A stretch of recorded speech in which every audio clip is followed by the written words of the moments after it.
that the Philippines have broken with decades of pro-American foreign policy to instead leave for the orbit of China and Russia. You saw that yesterday. The hatred.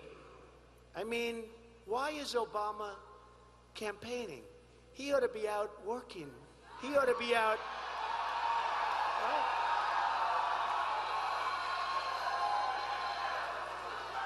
I mean, I'm going to send the congressman back to Washington with that message, but we'll send the real message on November 8th, right? We'll send the real message on November. But every time I look at him, he's campaigning. I mean, here you see the Philippines, the heads of the Philippines, they're so angry. He leaves for China. He's now negotiating with China. We've been in the Philippines practically for forever. A very important strategic ally. And what happens? China and Russia are probably going to take it. And I see him out there campaigning for crooked Hillary. Come on. Come on. Give me a break. Strength will also require growth. Right now, our economy isn't growing at all.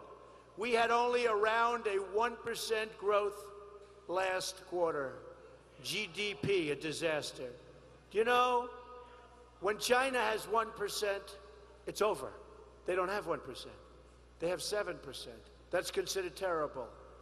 India has 8%. That's considered bad for them. They don't like it. We have 1% and everything's supposed to be fine. But we're going down. If Hillary gets in, she's going to raise your taxes, and the 1% is going to be negative, and that's going to be almost unheard of. But that's going to happen. I made a lot of predictions. If that happens, and if she gets in, you're going to have such negative growth. You will have problems like you've never had before, and our companies and our jobs will flee, believe me. I'm going to get us to 4% growth and create 25 million jobs over a 10-year period.